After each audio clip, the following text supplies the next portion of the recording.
put a smile on your face when you're moving from place to place. Good morning, good morning, morning, good morning, morning.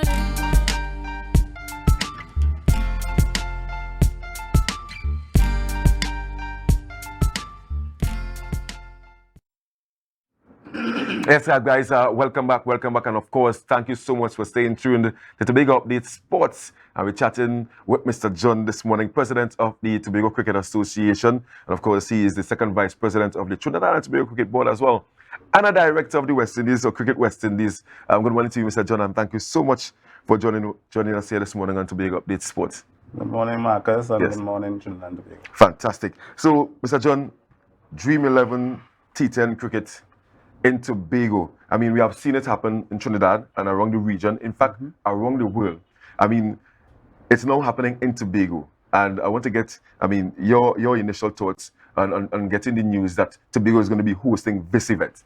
Very excited. I'm still in jitters that the fact that we have been given the opportunity to host this tournament. I think the whole of Tobago looking forward to something like a Dream 11 coming to Tobago.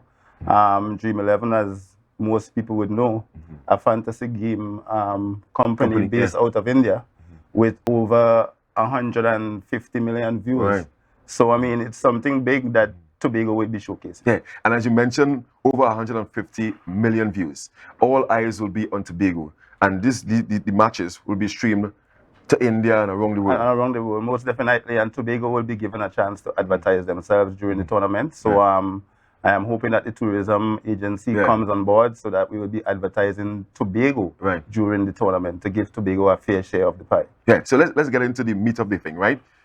Where it's going to happen, and the dates and times of matches and those stuff. So the tournament will be held at Shore Park Recreation Ground from the 16th of November to the 3rd of December. Right. There will be 2 matches daily. First game starts at 12.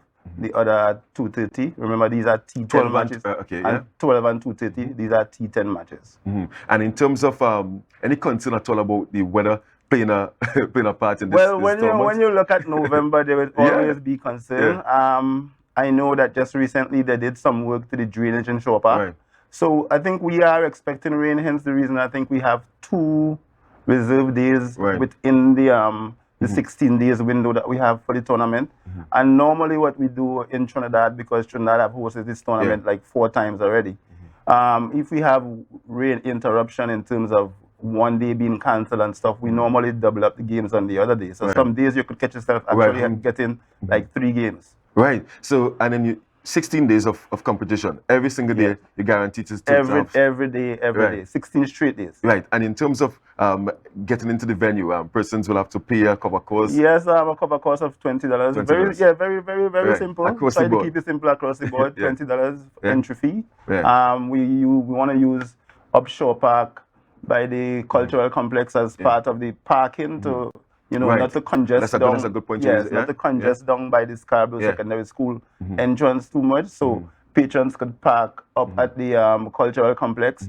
We most likely would put an entrance up there so that you could enter there and then come down to the Yeah, because obviously it's expected that the whole of Tobago and of course Trinidad will come across to taking the matches. And in terms of Trinidad and Tobago and players, I want to touch on how it's going to be. Is it going to be it's an open competition where players obviously will have to register to participate?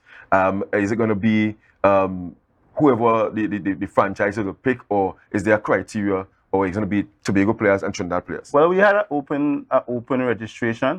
Registration was closed on Wednesday.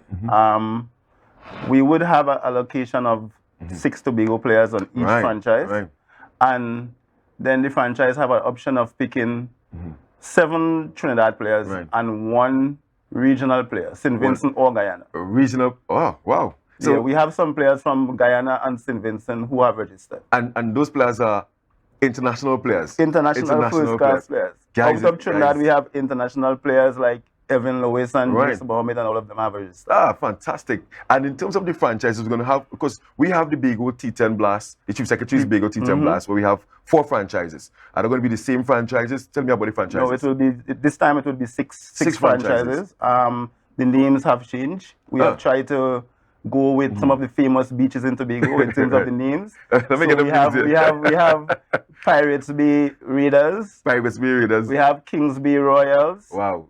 We have No Man's Land Explorers. We have Mount Irvin Surfers, Pigeon Point Skiers, and Star Bay Snorkelers. So we have moved from Buko Reef.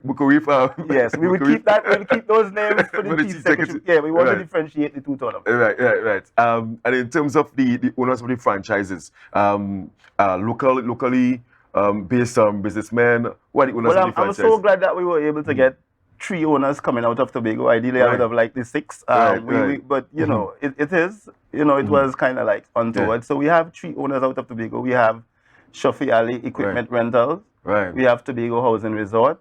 We have Comfort Inn and Suites. Ah, nice. Right. Out of Trinidad, we have Swamp Army. Right. We have Jagasa Group of Companies. And we have Vi Rogers. Right. And those are some of the owners that would have actually owned, or who are owners of teams in Trinidad. Yes, Jagasa Group of Company are part of a group that owns one of the teams in Trinidad. Well, Swamp Army is the team. Swamp Army they are the defending champions in Trinidad. Yeah, so men will want to be affiliated to that franchise. So obviously having the winning formula. Yeah, that's like most Swamp, definitely. That's Jagasa Group of Companies. Jagasa Group of Companies is different than Swamp Army. Swamp Army is more, that's a different group. Okay, and let's talk about how can players be selected for the franchises. Well, the players' names are in the draft. They are listed. We got the list of players just yesterday. The list have been circulated to all the owners. So the owners would now sit with their coach and their captains, go through the list, look at the players that they see would complement their team and what kind of skill set they're looking at. And come tomorrow, the draft is tomorrow at 6:30, right? Which would be streamed live. And where is it going to be streamed live? On Cricket 360. Cricket 360, right? Yeah. So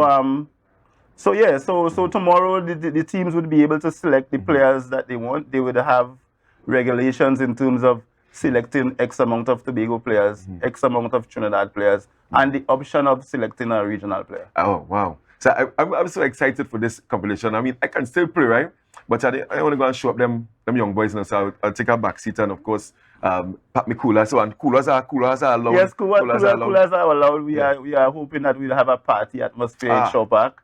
So there would be like PA system, music pumping and stuff like that. I know during the school time we just have to keep it, But that's in noon, 12. The game at 12. Yeah, the game at 12. But the game at 2:30. As soon as school is over, we can then pump it up and stuff. Is there a concern that you'll have to have plenty of ballers in Shaw Park? Very much so.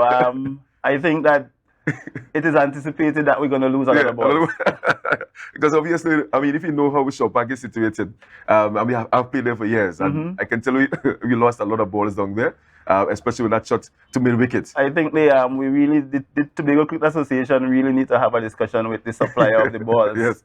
To have a wide array of balls, on hand, because I honestly believe that we're going to lose a lot of balls. Yeah.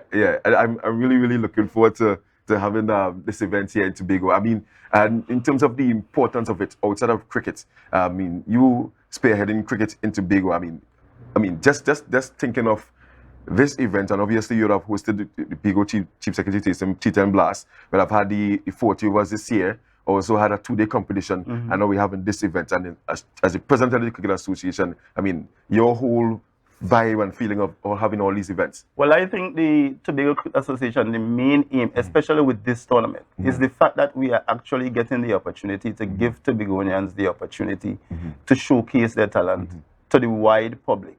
We know cricket is a big commercial thing up and down, all over the world right now. So giving the players the opportunity to showcase themselves, to show the world what they can do, hopefully with the reward that they would be selected for some, one of these leagues and stuff like that. So it is important. And as I said, we also having the opportunity to showcase Tobago on the whole to the world. I mean, 150 million views, you don't get better than that. Yeah, I mean, and just want to come off base a bit. I mean, you are newly minted director of Cricket West Indies. I mean, how's that experience been thus far? It have been a learning experience, sitting in the boardroom with all these experienced directors.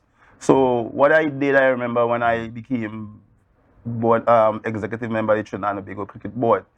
Stuff like these, you take your time and groove yourself in. You don't just jump in and try to be a star boy. Observe. So you listen and you learn. So you go to meeting, you wait until your time comes to make a proper contribution. And then by the time you get in after 3-4 meetings and whatever, you become seasoned after that. So it's all a learning process for me right now, taking my time. I mean, the discussions there could be kind of heated at times because you have different directors coming from different territories and stuff like that. But at the end of the day, I think we all have to root for West Indies cricket. So we have to take off the territorial hat at that point in time and put on the West Indies cricket board hat at that point in time. I don't know, I can't let you go without asking the question that everyone has always asked. I mean, are we going to host any CPL matches in Tobago? Is there any talks in the pipeline to have our own venue of international standard? Well, most definitely. I am pleased to say that we are having fruitful discussions. The Chief Secretary have been very accommodating. I really want to give thanks to him, even leading up to this tournament where he put a group of people in place to make sure and get Shaw Park ready for this tournament. We also, I remember some months ago where I brought this guy this investor from the States who came and met with the Chief Secretary. The whole aspect of building an international facility in Tobago. The Chief Secretary is, open to the discussion. I think he's actually ready to go ahead, where we could actually provide, the land and stuff to the Tobago Cricket Association in collaboration with the investor from the States, and because that have always been one of the major hindrances in terms of getting an international facilities, so that you will be able to host first class and international game.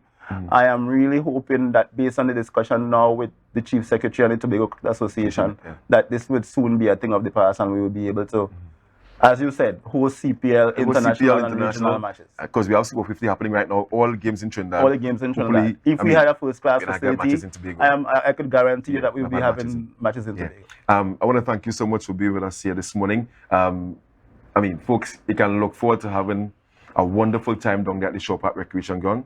I'm sure that you guys would have been to Roxborough for the Chief Secretary's Bago T10 blast, and you'd have seen the fireworks. And now hearing that we have regional players of international standard that are going to be here for 16 days. Only $20, only $20 to get in it. Only $20 to get inside, and you don't want to miss it whatsoever. So, Mr. John, thank you so much for being with us here this morning.